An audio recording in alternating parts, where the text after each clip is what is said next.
Hello, Eli. Hello, Bob. How are you? I'm good. How are you? Spring has sprung. Spring is springing. I'm fine. Let me introduce us. I'm Robert Wright, publisher of the Nonzero newsletter on Substack. And this is the Nonzero podcast. You're Eli Lake.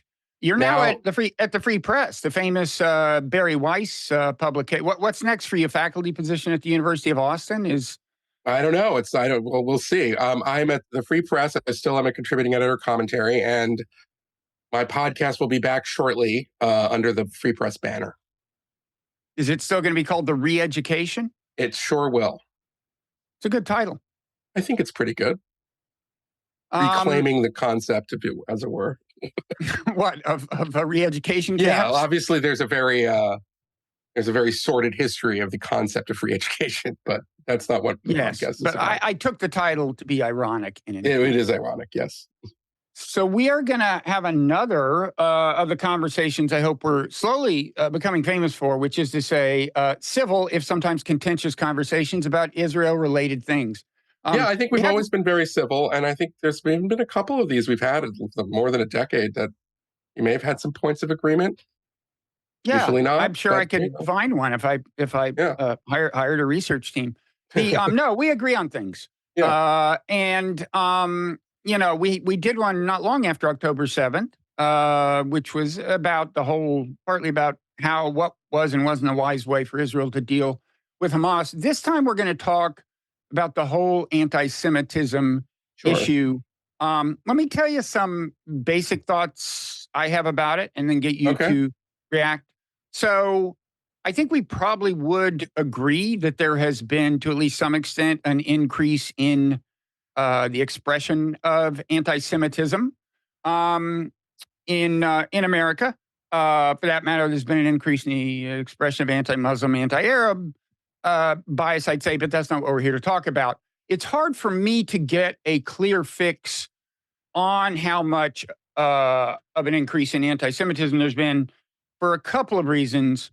One is people disagree about what is and isn't anti-Semitism. Some of these issues are kind of new because new phrases have popped up after October 7th, or at least achieved a new prominence in America. I'm thinking of From the River to the Sea, Global Intifada. I think many Jews take these as anti-Semitic for, I would say, understandable reasons in light of history. But that's not the same as saying that most or all or even many necessarily the protesters mean them that way. We can talk about that.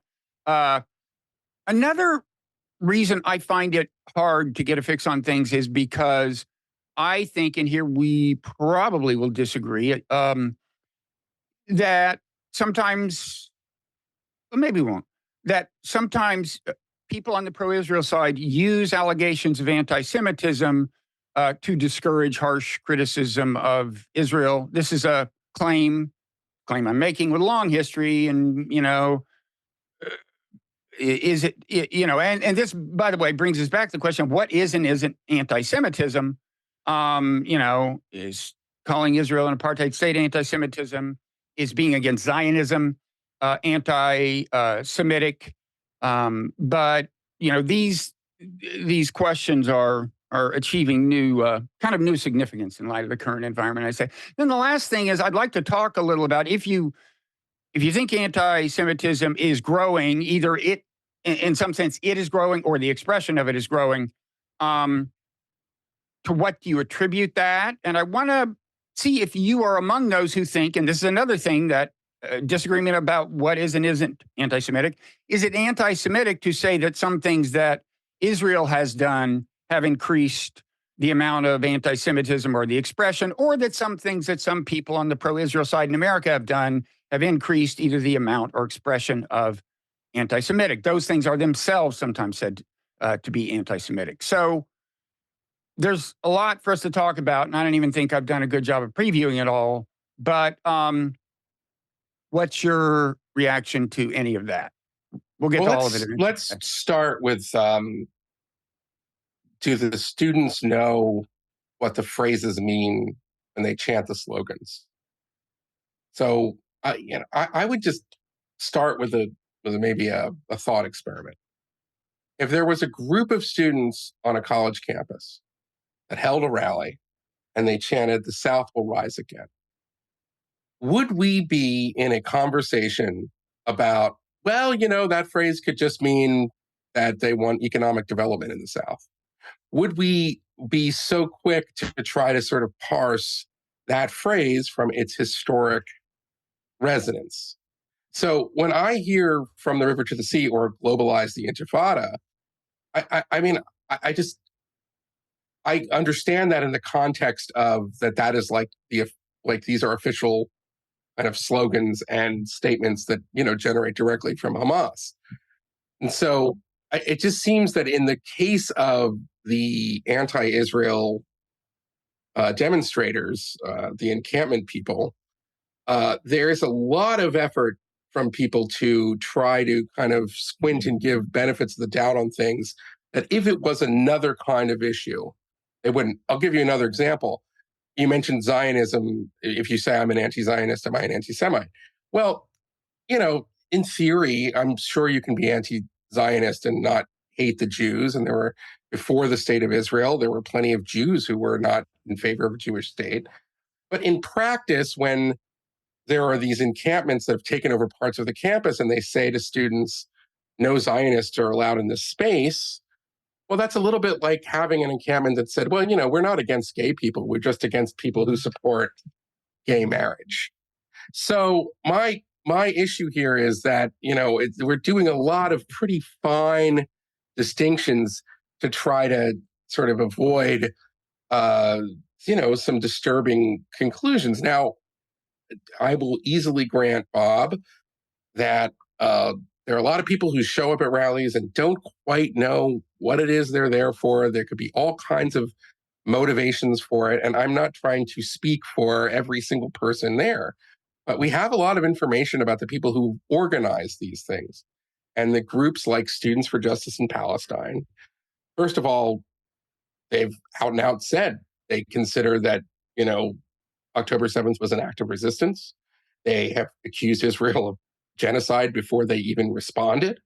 So there's a series of these things where the people who've organized this stuff have in many ways, I do think it crosses into a kind of anti-Semitism. I don't like when anti-Semitism is used as I don't think that, I say this as a Jew, I don't want this to be, well, we should be treated equally in the hierarchy of oppression.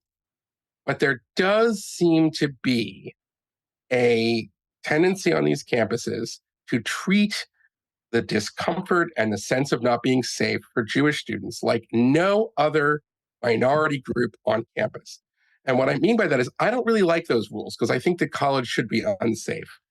I'm a free speech guy, so I don't think that if you feel insulted or offended or unsafe, that's not a reason to shut down somebody else's rally or another speaker that's invited to campus. But it seems that we now are living especially in elite colleges, under rules that every other group where somebody claims this is offensive to me, this makes me feel unsafe, that's enough to trigger a series of either disciplinary actions or to try to move the speaker to another place or all kinds of things, except when it comes to Jewish students who, after October 7th, felt that there was at least a segment of their colleagues and in many cases, a lot of professors who seemed to be saying that it was justified to do what was done, in the worst massacre of Jews since the Holocaust. So that is a kind of anti-Semitism. And it's not the anti-Semitism is to say that everybody saying it or showing up at the rally hates Jews in the way that David Duke hates Jews. It's not the same thing. But it is to say that this double standard that exists, that the one group on campus that isn't allowed to benefit from new rules, which I think, I don't know if you agree with me, but I think are bad new rules that are not good for speech, but that they don't protect this one group, that to me is a real problem. And if I was king for a day, I would blow up the DEI system in general, and I would return to a kind of free speech focused approach. I would maybe take some lessons from the University of Chicago and a couple of other places that have tried to sort of push back against this trend that I haven't liked for a long time on universities. But that's neither here nor there. If the rules exist, then they ought to be applied to the Jewish students as well. Okay, so there's a lot there.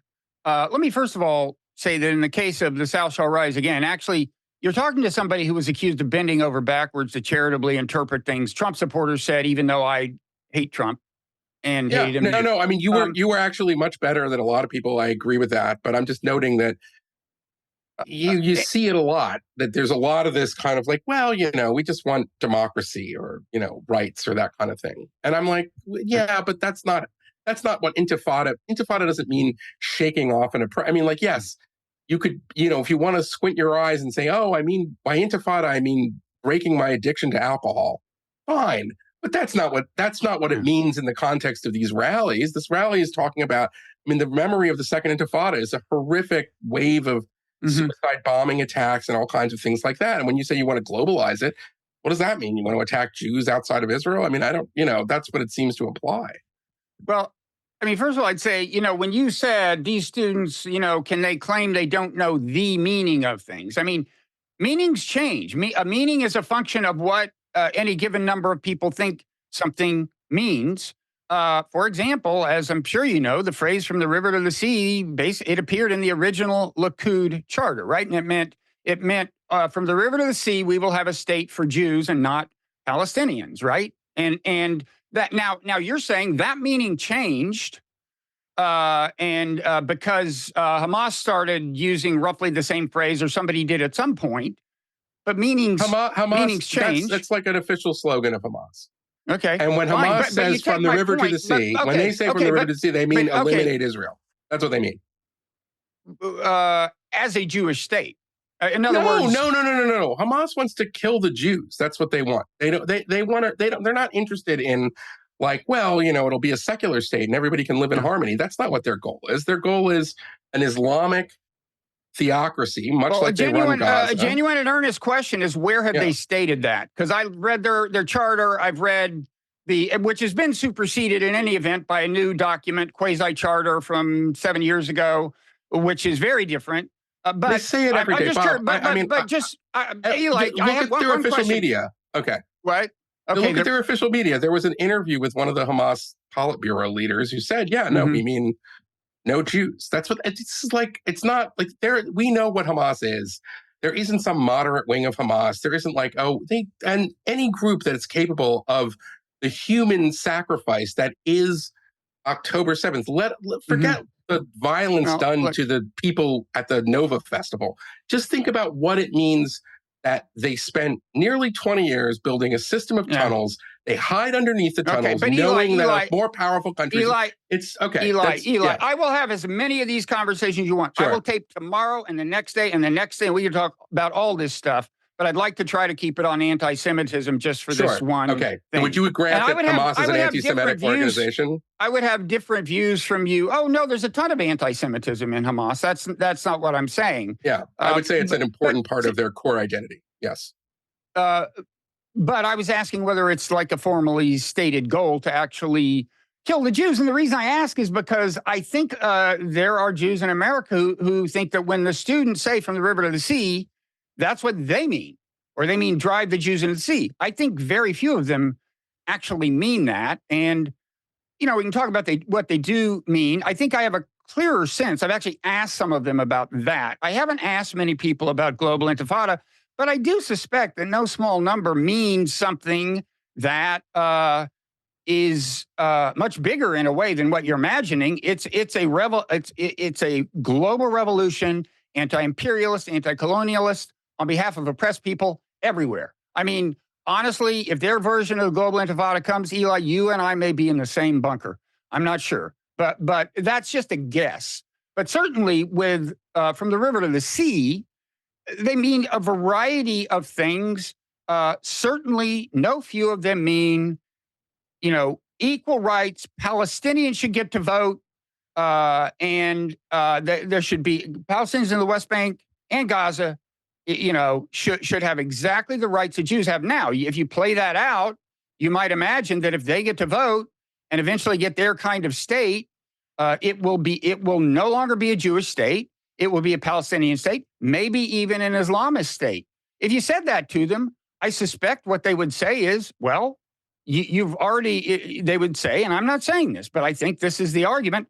If you're a Zionist, you have come out in favor of the idea of a state in which one ethnic group is privileged, which is also true of Islamist states. But that's not And they would say, within Israel, there are Arab political parties. There was an Sure. Arab minister that participated in the government. There's an Arab on the Supreme Court. Okay, there are Arab doctors and jurists.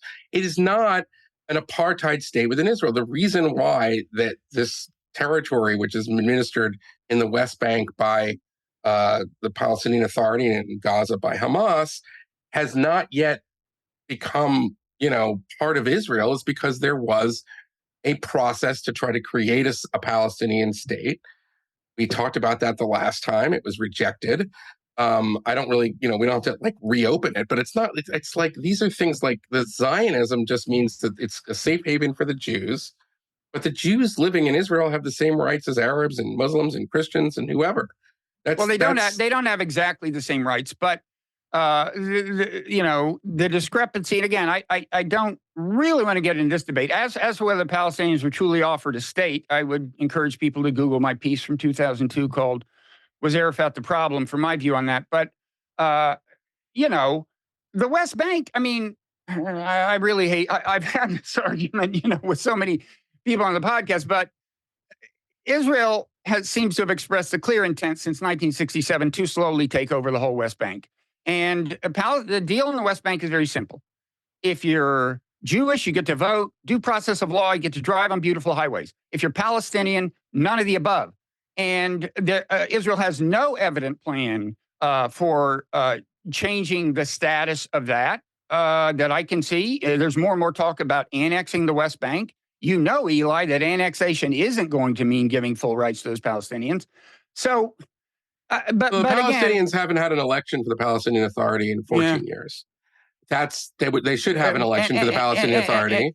And the reason there are separate highways is because the reason there's a separation fence and these kinds of things is because there was a second intifada. There's that word again, where there were people who were coming into Israel and blowing up markets and hospitals and things like that. So, look, both sides have their stories. It goes back 100 years at least. Okay, but you understand that that is not because the state of Israel loves war. It's because they are dealing with an irredentist population. Right, that's your view. And of course, the Palestinian view is different. I'm not here to argue either side on that case. All right. Okay. But this is a good segue back to anti-Semitism, because whatever your explanation for the way Palestinians are treated in the West Bank, it seems to me that a person who takes a good look at what's going on there could say to themselves, this is basically apartheid, without being motivated by anti-Semitism. Now, you might want to take them aside and say, wait a second, listen to our side of the story.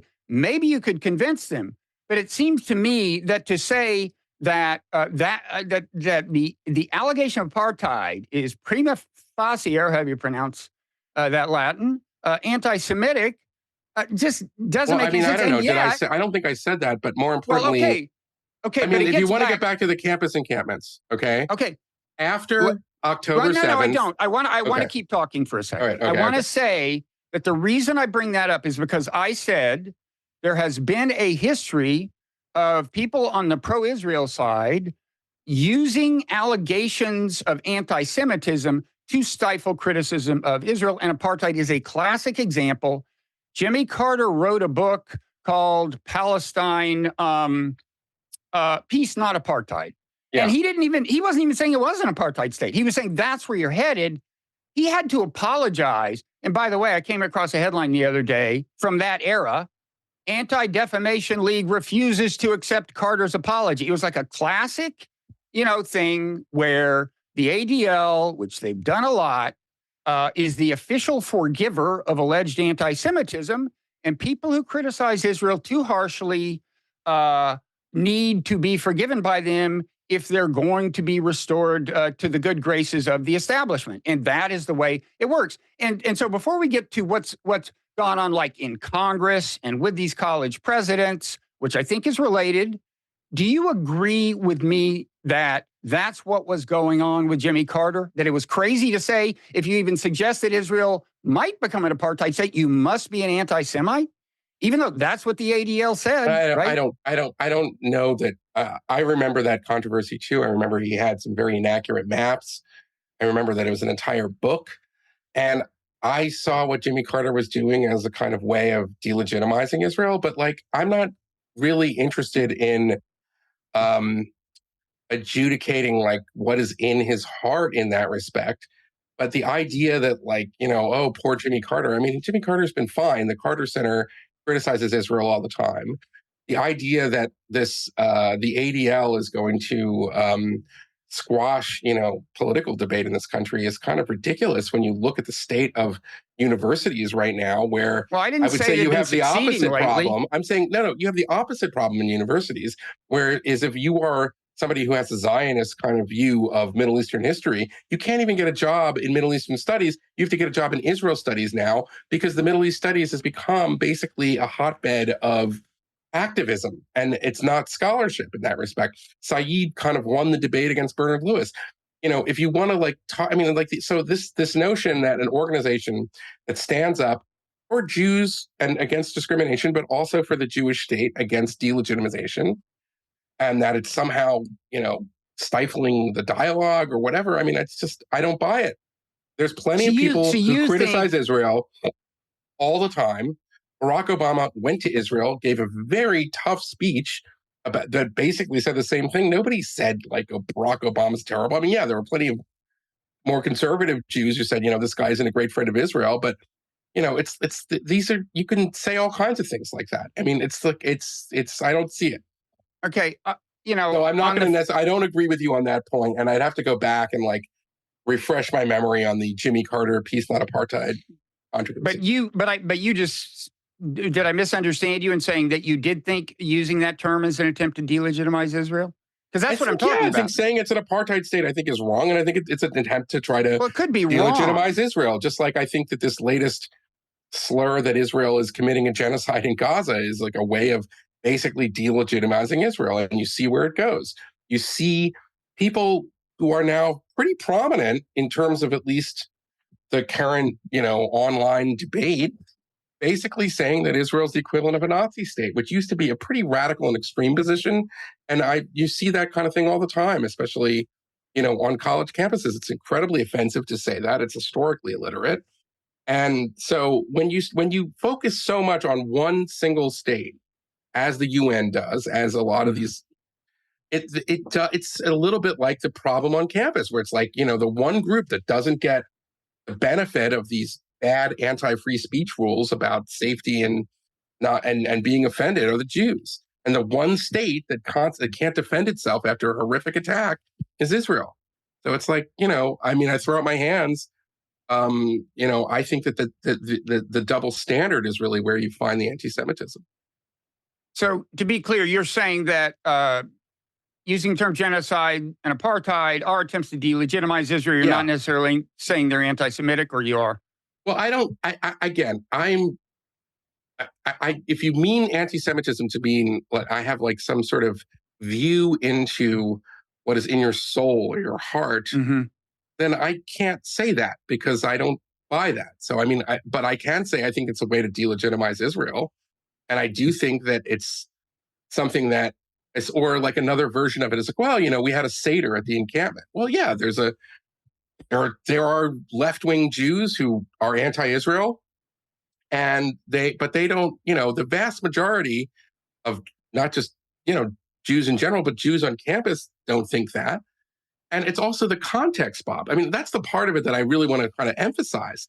The context is right after this horrific attack, you saw these groups beginning to organize. I mean, if you remember the letter that was sent out at Harvard from all of these groups at once that said, we hold Israel responsible for this attack, because I mean, like that stuff like that, literally as they were counting the dead.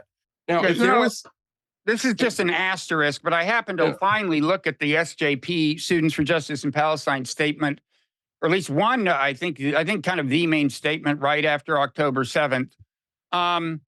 And Yeah, they basically defended it. They also, uh, I'm sure they knew more about what had happened than they said. But when they described the attack, they described it as an operation against Israel's military, didn't acknowledge the civilian casualties. And uh, these people, if they're in the United States, they must have known. But I would say there's two things that interest me. One is I think on both sides, in Gaza and in Israel, neither of those sides is getting the picture of things we're getting.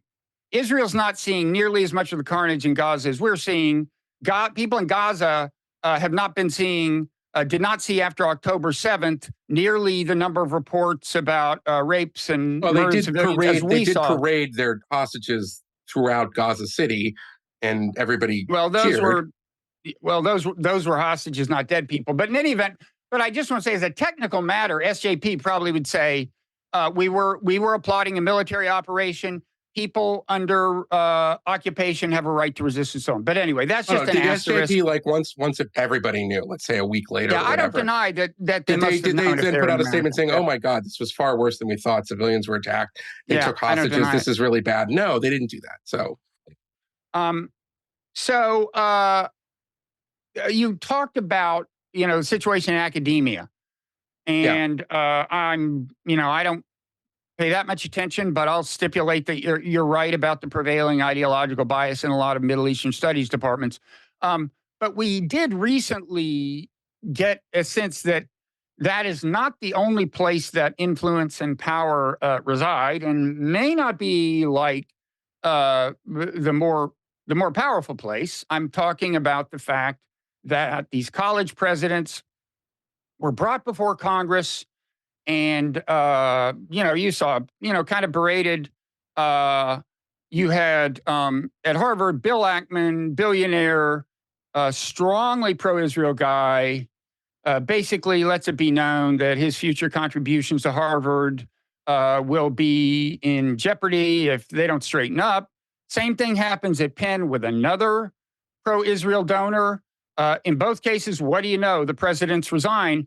Now at Harvard, I actually think Harvard wanted to stand behind her, but then the plagiarism thing was just too much to take. But still, Penn seems like a pretty clear-cut case of pro-Israel donors exerting powerful influence. We don't know for sure what happened, but for that matter, if you ask, why were the people in Congress, so browbeating these presidents and holding them responsible for what some people would call legitimate dissent on their campuses? I doubt you deny that although motivations varied among politicians, some of them had in mind pro-Israel donors, pro-Israel constituencies, pro-Israel organizations that could do damage to their political careers. Would you agree that when those presidents resigned, we were seeing, to some extent, a reflection of political power being exercised by pro-Israel factions? no, I have a couple objections to that. The first is, I mean, if you ask Americans, who do you support in the war? And you phrase it as Israel or Hamas, it's like 80-20 or less for the Hamas. So it's a very popular issue, regardless of, what deep-pocketed donors support it. Number two, there is a legal question here, which is Title VI of the Civil Rights Act, which is the equal treatment of um, students regardless of their national origin. Now that gets into some fairly technical stuff. I have written about it, but there were rules that were changed in the last 10 years at the Department of Education, which said that you can't discriminate against students of national origin. So if Jewish students are on campus and they're feeling like there is a huge amount of demonstrations that weren't cleared and didn't follow the rules, and they feel singled out, well, then that raises legitimate Title VI issues. And there are a slew of lawsuits right now on behalf of students, particularly at public universities, but also private universities that get federal funding. So there is a sort of just a basic question of standards of fairness, which we talked about in terms of that double standard. And if you dive into some of these cases, or look into it,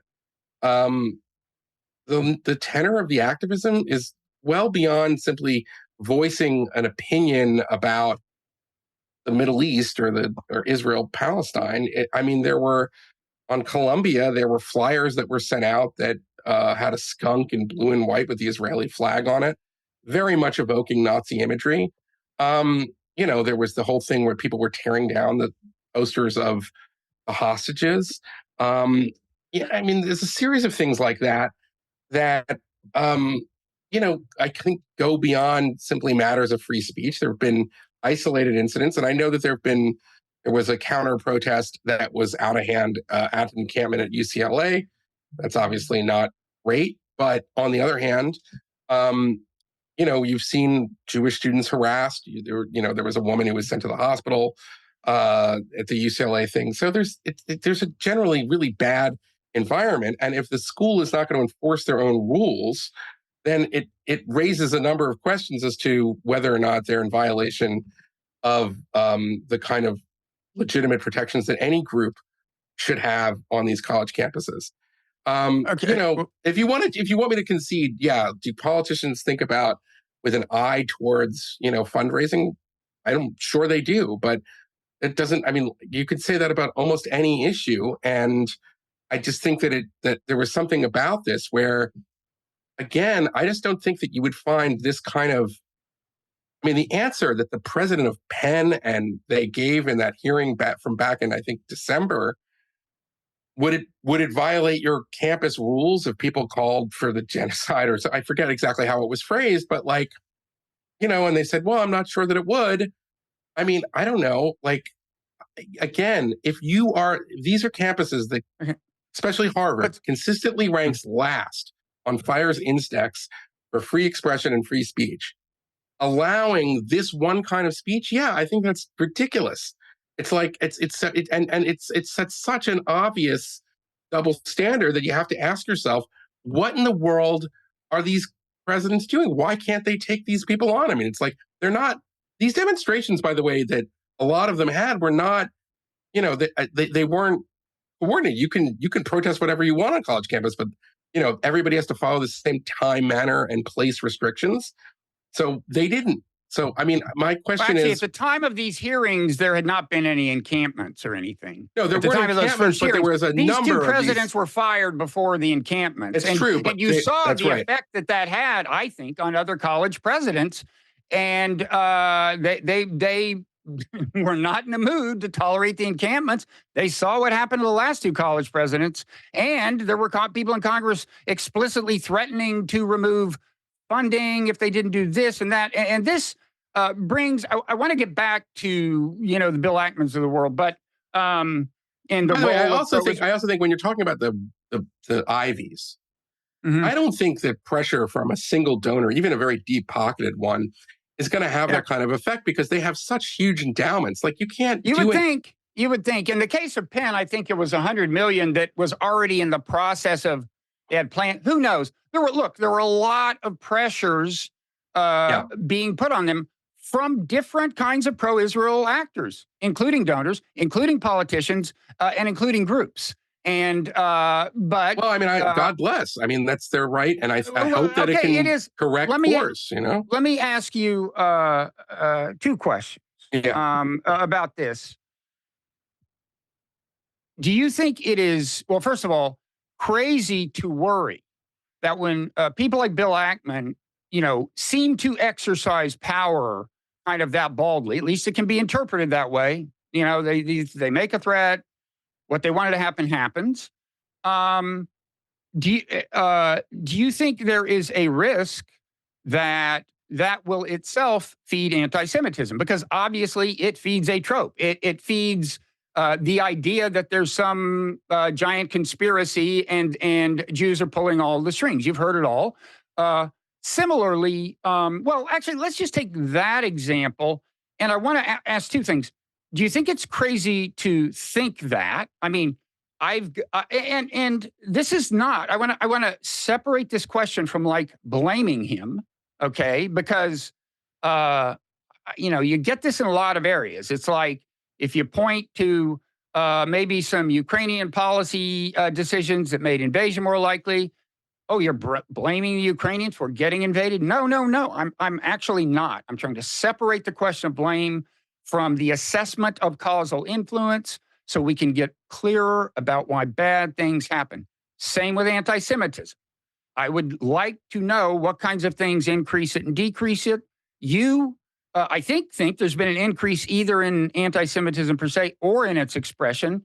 I'd like to hear why you think it is. But first, would you say that if one suggests that Bill Ackman is giving ammunition to anti-Semites who want to recruit more anti-Semites or just want to reaffirm their beliefs in whatever chat groups they hang out in, you believe that is anti-Semitic to hypothesize that? Because it is often said that it is, right?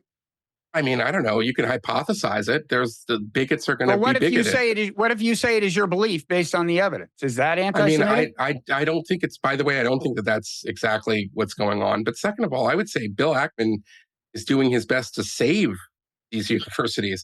Some of the people that have been hired in these universities. View. I agree. I don't think he has malicious intent. Some of the people that I think it's far worse in terms of anti-Semitism to have credentialed professors like Joseph Mossad at Columbia, who has tenure, and having the perch and from the commanding heights of our culture that he does, who comes out on Electronic Intifada literally like the next day and praises the resistance operation by Hamas. That's worse in terms of anti-Semitism than for finally major Jewish donors at universities to wake up and say, what the hell are we doing here? How did it get to this? And I would say that what we're seeing is the result of like 40, 50 years maybe of a kind of rot and drift in these institutions where, at least particularly in Middle East studies, but not just in Middle East studies, there was a woman at Columbia, which I know a little bit, know the Columbia stuff a little bit better because I've done a bit of reporting on it. There's a law professor named Catherine Franke who went on Democracy Now! And said that, we ought to bar all anyone who served in the Israeli military from campus because they're making all the students feel unsafe. I mean, there are a lot of every Israeli has to serve in the military. So it's like those kinds of statements from like a law professor and that's okay. And she's, somebody who is, again, an authority at the university and in our culture broadly. I'm much more concerned about that than I am, again, about people who are donating for philanthropic reasons to universities saying, wait a second, I'd like to know why my money is going to this kind of stuff and how are we getting all this? So, so I kind of look at, now, I don't think Jewish people can live their lives in our free society, and America has been wonderful to the Jews for the most part, thinking about how to, stop the recruitment of anti-Semites, or thinking like, well, if I stand up and I say, wait a second, this is wrong, I'm offended by this, Israel is not an apartheid state, well, maybe I'm going to be, people are going to resent me, and it's, could stoke anti-Semitism. I don't think that's, if you have to sort of censor yourself that way, that's almost a bigger problem than people who might look at Bill Ackman, who would probably be inclined to think this stuff anyway, and say, aha, my conspiracy theory about the Jews has been proven correct. It's a conspiracy theory about the Jews. You would have landed on that square probably anyway. Sadly, it's like the one thing that never goes away, generation to generation, it finds another kind of expression. And to sort of get back to our earlier part of the conversation, this generation of anti-Semitism, or this iteration of it, is it's not that the Jews in our country are making our Aryan race impure. It's not that they're shirkers and they won't contribute to the broader Soviet society. It's that anti-Semitism expressed as the delegitimization and demonization of Israel. Now, I'm the first to acknowledge.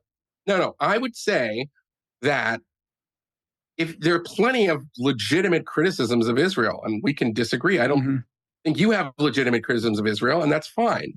Lots of Israelis have legitimate criticisms of Israel. But when it turns into Israel is sort of beyond the pale as committing a genocide, it's the only time I've ever seen when there is overwhelming evidence that lots of women were raped by Hamas, that you now have a whole genre of alleged journalism that says well, are we sure that there was mass rape?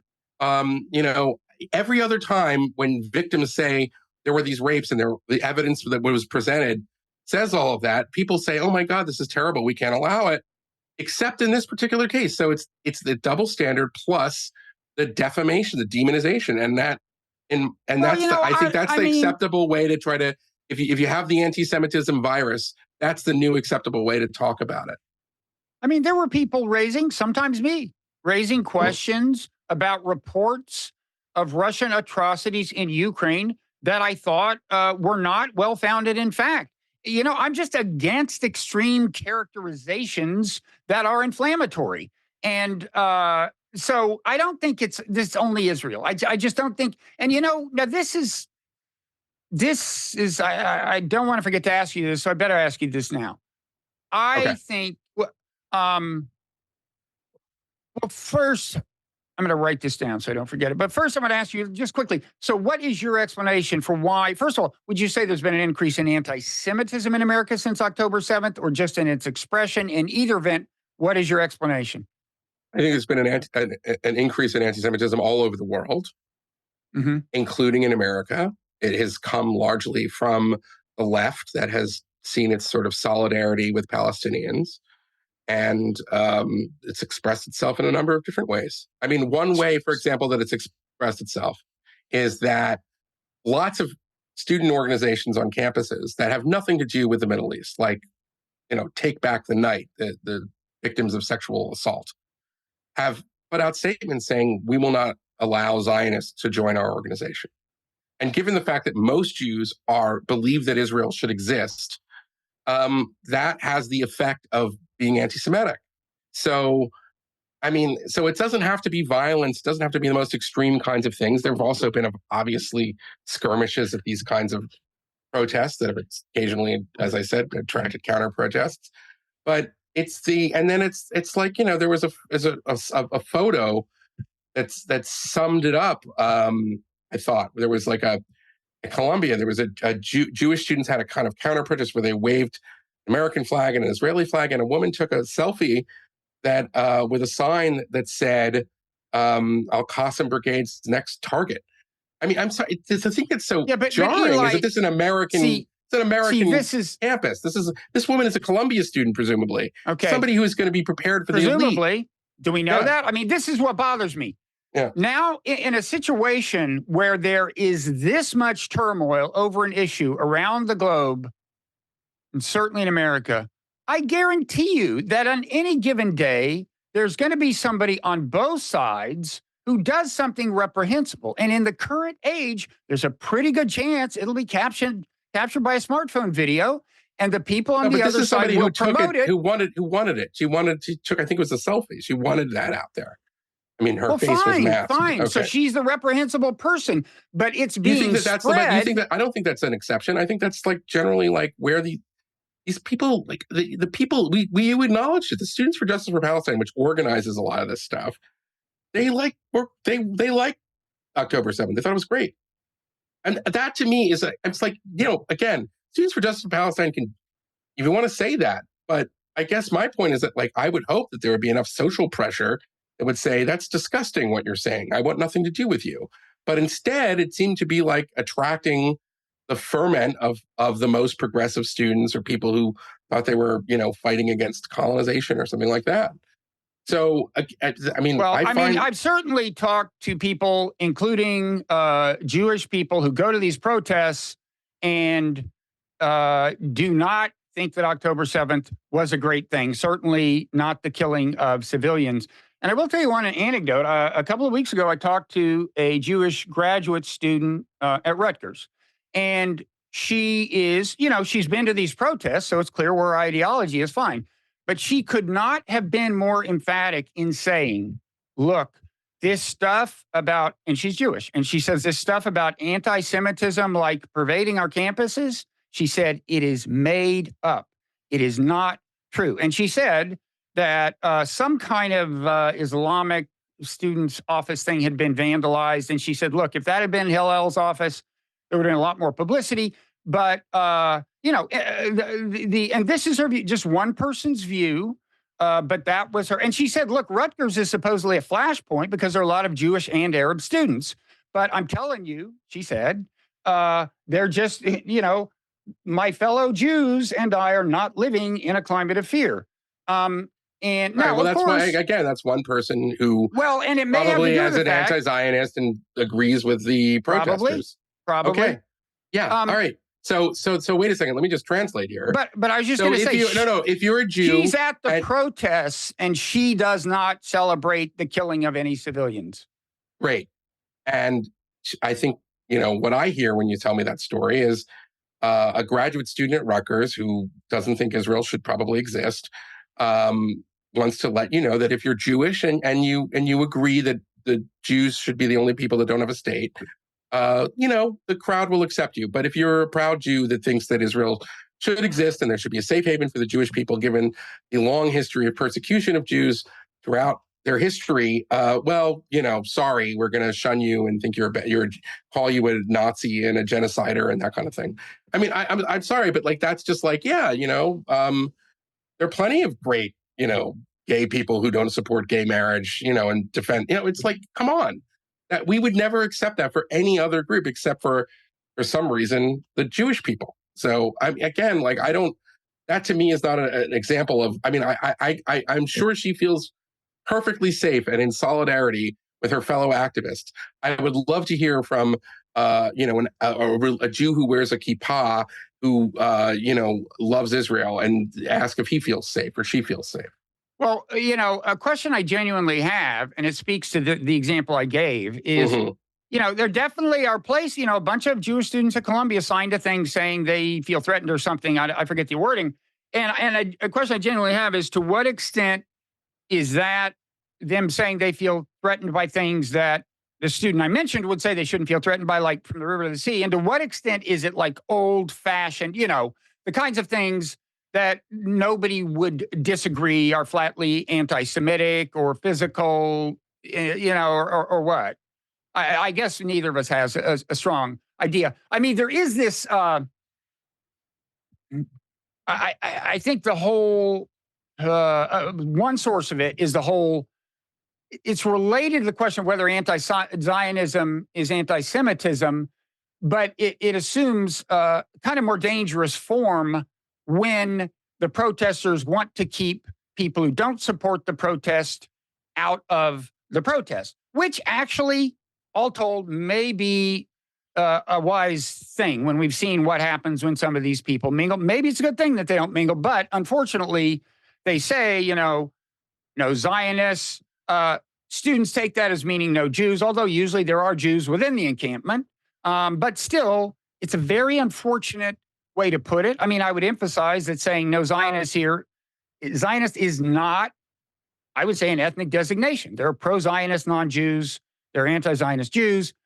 So I would emphasize they're not saying no Jews here, although it gets characterized that way on Twitter sometimes, and that's one thing that bothers me is the casual distortion of things. But I agree that look, there's a lot of things. Look, I'd rather them not use the phrase "to the river, to the sea" or global intifada, just to be clear. Bob, I would ask you to look at some of the stuff before even October 7th. There were a number of now legal actions, and the Department of Education has entered into these agreements with certain universities. One of them is like the University of Vermont. So, for example, the Hillel houses have been targeted in some cases by these groups. Now, again, I'm just throwing it out there that these are things that are happening on campus. I actually don't think it's the majority. I don't applaud that for sure. Of the students. Okay, I don't think it's the majority of the students. I don't even think it's probably the majority of students who feel that they're part of these groups to sort of organize on this stuff.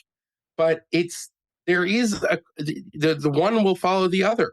I'm just saying, and there are a number of. I mean, listen. And the other thing is that we can all kind of pick anecdotes and examples, but there's plenty of Jewish students who don't seem like they're lying, who do say that. Now, my view. Wait, who say what? I'm sorry, miss. Say what specific thing? Then they say, I feel unsafe on this campus because I don't doubt there's that. There's an encampment of people who are waving Hamas flags. Now, yeah, right. you can well, understand that like when you have the Hamas and the Hezbollah flags and you say the globalize the Intifada and all this other stuff, that maybe all the nuances, that some people might think, like this graduate student, that the other person doesn't hear it. And I'm just saying the only time, and it's the only group on these campuses that when they say this isn't cool with me, they're like, well, that's free speech. I don't know what to tell you. I mean, when I saw Claudine Gay well, give the free speech, I came to myself, it's like, free speech is the last refuge of the censor, meaning she has no problem with going after the opinions that she doesn't like in any number of other factors. She was a main factor for like disciplining Roland Fryer for this trumped up sexual thing, which, by the way, he didn't do. But the point is that she went after him, when she was the dean of faculty. This is somebody who doesn't believe in free speech, who then wraps herself in the First Amendment and free speech when she comes before Congress because she doesn't want to like deal with the fact that there's this huge disconnect when it comes to Jewish students who say, wait a second, this isn't all right. And I thought, like, right. No, I take your point about the inconsistency. Of course, the allegation is made from the other side. It's long been made about Bari Weiss. She's very anti-woke, but she will say that you're anti-Semitic if you're anti-Zionist. You're anti-Semitic if you say AIPAC. I work for Bari Weiss right now. Bari Weiss doesn't want to, Bari Weiss is not interested in censoring people. Bari Weiss isn't trying to get books by authors she doesn't like banned from Amazon the way that a lot of the trans activists were. But I would argue that she has long used unwarranted allegations of anti-Semitism to stifle harsh criticism. Joseph Mossad is the professor that you singled out in Columbia Unbecoming. Saying if you say about AIPAC, it's all about the Benjamins, as Ilhan Omar did, meaning that AIPAC uses money to influence politics, which of course it does, like all other lobbies, that you are anti-Semitic, which Bari Weiss has said. She has said she's anti-Semitic. Wait a second. I can't let that stand. What Ilhan Omar said was that the reason why her colleagues in Congress were voting was because it was all about the Benjamins. Okay, that's what she said. Well, fine. Said, what if you said it's that all about the gun Benjamins? legislation? That's why there's so many pro-Israel votes. Okay, well, that's maybe like saying... she's wrong. Maybe she's wrong, but if you say that they voted on any, defense bill because it's all about the Benjamins coming from, the military, nobody says you're a bigot. These are legitimate claims to make about lobbies.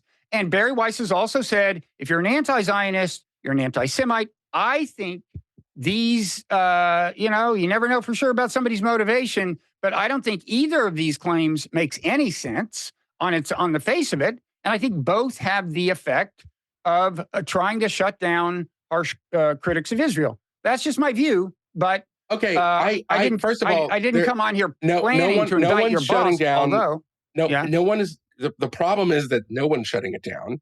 It's not particularly brave to say you hate Israel on campus these days, especially elite schools, because if you say you hate Israel, you're in line with the professors who are teaching the courses that are all about hating Israel. Number two, when you say that your colleagues are bought off by the Jews, that is a classic anti-Semitic trope. And and she said a number of other things that would lead you to think that it wasn't just a slip of the tongue. Now, it's also fundamentally wrong. I mean, we can say it's been 15 years since Walton Mearsheimer came out with their bad book. And what we can say is that we've seen plenty of disagreements between the state of Israel and the US government. Most recently, Biden's comments that he was going to, cut off certain arms shipments if they go into Rafah. So the idea that Israel or the pro-Israel lobby controls U.S. foreign policy is not only a kind of anti-Semitic conspiracy theory. Did not say that it controls foreign policy. She said it was all about the Benjamins as to why people voted for Israel. She said some of her colleagues, and maybe that was wrong, and maybe it's wrong. There's all kinds of hyperbolic characterization of political motivations. I don't see. Listen, you just look at if you look at Ilhan Omar's long track record on these matters, she goes out of her way to constantly kind of skirt up to the line. And I don't think her speech is amplified. She wants Bari Weiss to call her, by the way, an anti-Semite because it's great for her base. It's another thing is that they wear it as a badge of honor. So the idea that this is stifling speech is just absurd to me. I don't get it. Well, I think broadly speaking, that's the way this has been used. But you're saying one should not attribute influence to the Israel lobby, whether narrowly construed as AIPAC or more broadly in the Walt Mearsheimer sense, because that's a trope. I mean, No, you're saying I'm saying that. Well, I think that Walton Mearsheimer crossed the line. If all you wish to say is that AIPAC, is one of the more powerful lobbies in Washington, which it certainly is, and it uses its influence in Congress, and it tries to support pro-Israel or the U.S.-Israel relationship. I mean, I don't have a problem with that. But the way that she said it about explaining these votes is because they were bought off by the lobby, which is what All About the Benjamins means, or at least that's how I read it. Well, that is, I mean, that crosses a line, and I don't like to make these kinds of fine distinctions, but that is the case. I mean, I guess, and sort of your broader point that charges like that stifle debate, I'm not so sure it does. I think that for a certain segment of the left, the best thing in the world for them is to have Bari Weiss or someone like me call them out. I mean, the problem in general in contemporary America is that the best thing for your career is for the other tribe to hate you. And that Sure. leads for a lot of people. Okay. But I'm just saying, I don't think it's a speech question, like using that language stifles speech in the way, by the way, that like, if there were a lot of people who just sort of economists, social scientists, people like Roland Fryer, who said, I looked at all the data of police shootings, and I don't think that there's this epidemic that has been described by Black Lives Matter. If you had said that in 2020 or 2021, there would be serious kinds of social pressure against you, and it would have been, I think, considered something very brave to say. Whereas if you are at Columbia University or Penn and you say Israel is an apartheid state, that it's in the middle of a genocide, that to me is not brave at all. That is, you're just a sheep. You're conforming to the elite opinion of the place where you happen to be. Okay. So one thing that worries me about all this is what I just said, that, I mean, like you mentioned a Hamas flag. Well, I basically, when I go to, when I've either seen these things on TV or whatever, as a rule, you don't see Hamas flags, but you get one video of a Hamas flag, it's going to travel very efficiently across the internet to the groups that will be most outraged by it. And of course, it works in the other direction too. I do think that this is reason that we should all be encouraged to exercise care in our tweets. With that as backdrop, I'd like to gently perhaps criticize one of your tweets. I mean, I'd also like to criticize a Bill Ackman tweet. And for that matter, a Bari Weiss story. Do you have any particular preference in order here? I could just list them all. Throw it out there, Bob. Okay. The Bari Weiss thing, the free press thing, I'll start with that and end with you, and then you can. Okay. The free press article, now famous and infamous in some circles, was the first sentence was something like, "Last night I was stabbed in the eye at Yale because I'm a Jew." That was, I think, the original title of the headline. Got a ton of attention. The girl who wrote the piece. I think they've changed the headline and taken off the "because I'm a Jew" part, but that's the lead paragraph.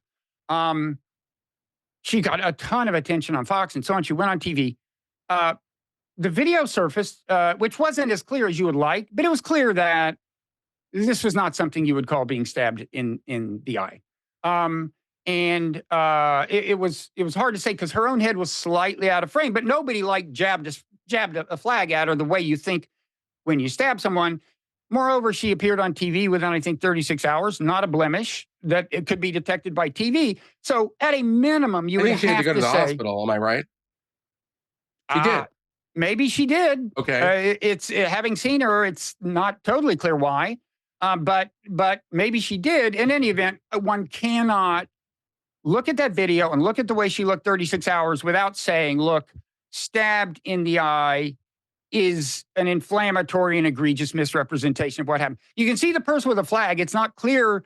I had a disagreement with Paul Bloom on this podcast over whether it was intentional. He thought it wasn't. I thought, well, maybe he was kind of waving it in the direction of the pro-Israel protesters, like to provoke them or something. But there's no way you can say that it means what happened is what everybody thinks happened when they hear the phrase "stabbed in the eye."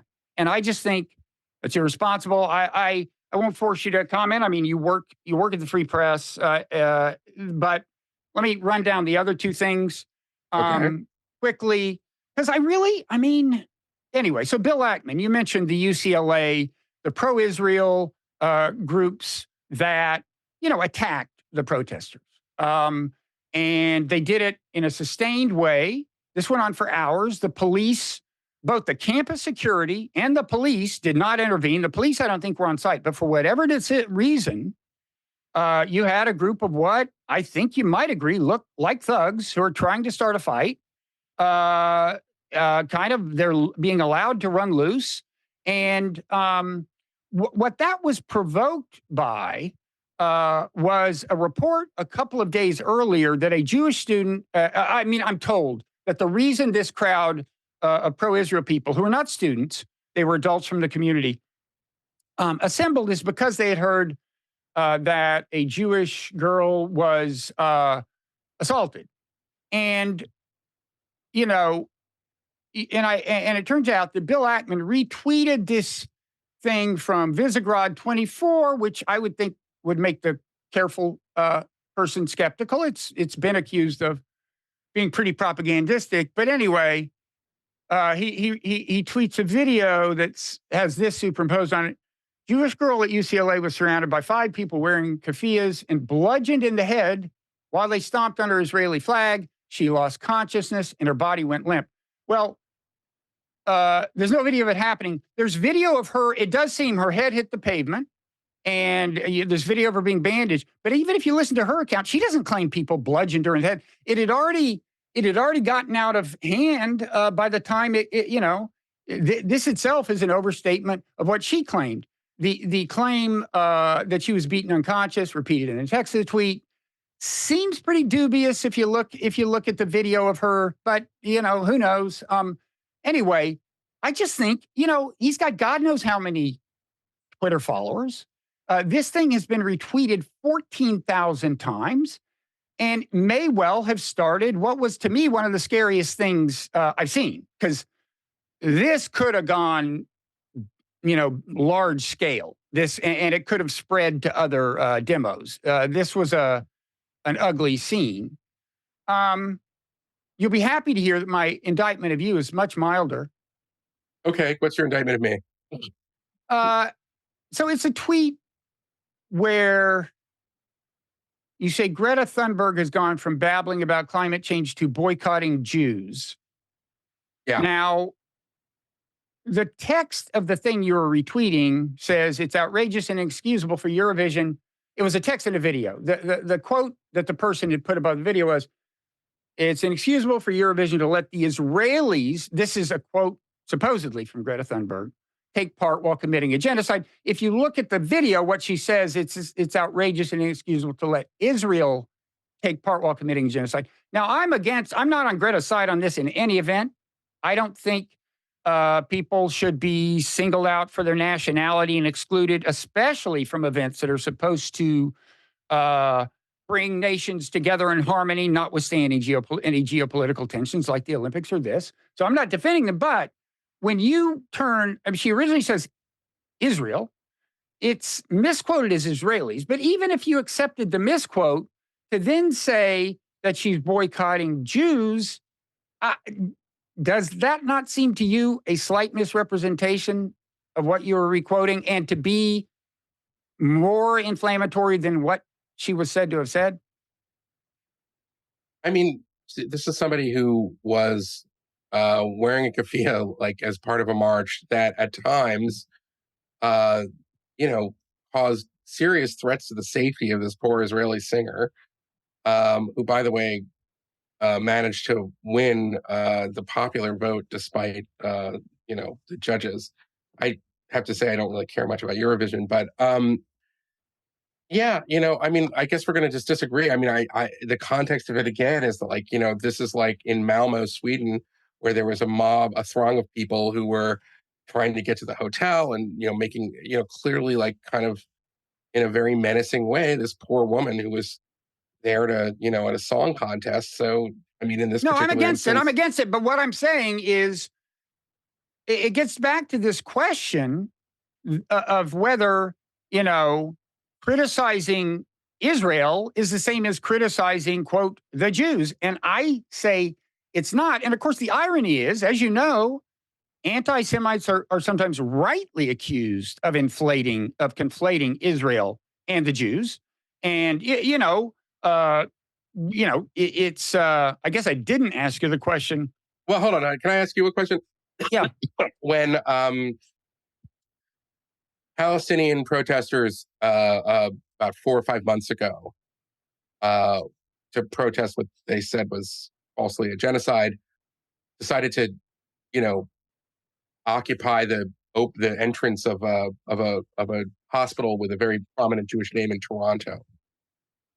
Okay, I mean, they just don't like what Israel's doing, but they chose that. Yeah, that's bad. Okay, so I mean, listen, No, as I I hear said, your point. I hear your point.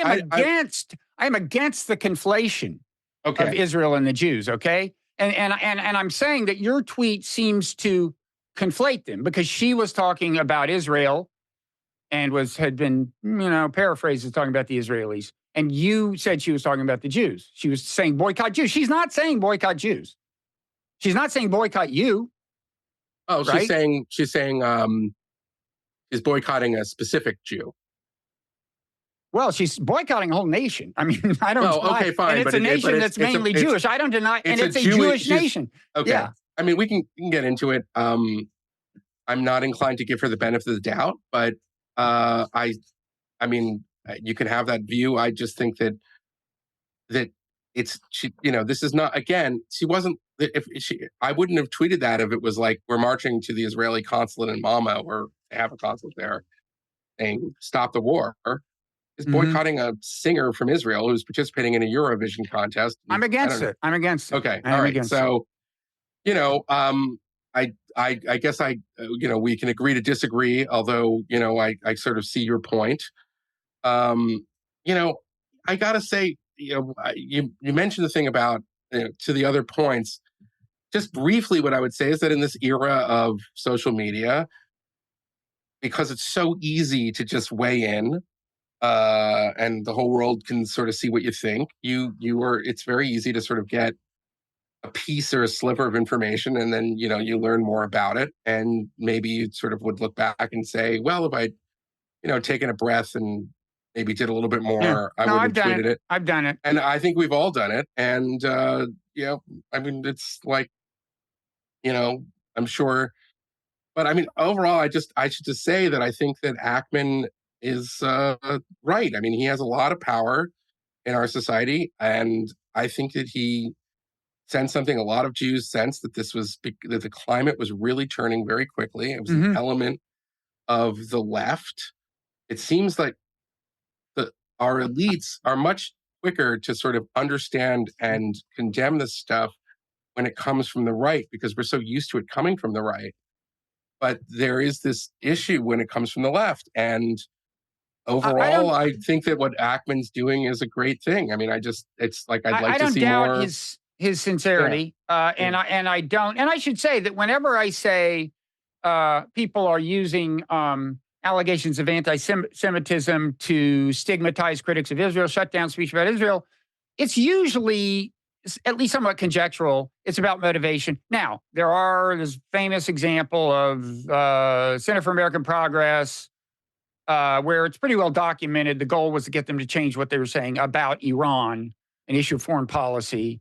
And AIPAC was involved, and Glenn Greenwald wrote about that in The Intercept a long time ago. But I admit I can't look into Bari Weiss's soul, and I'm sure, and also I don't doubt. I want to emphasize, I don't doubt that Jews, again for understandable reasons, that many of them here from the river to the sea, or globalized Intifada, especially in a way, and feel threatened. I don't doubt that.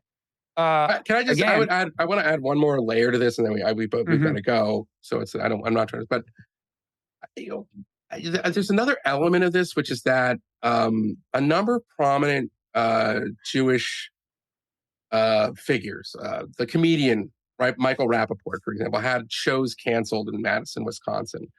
Dan Senor had a conversation with Naftali Bennett, the former prime minister.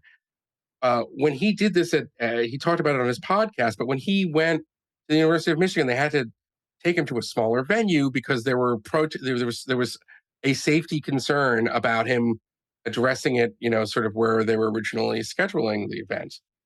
And that kind of threat of angry mobs or whatever, which is a tactic that's been deployed, before October 7th. That's also an anti-free speech position.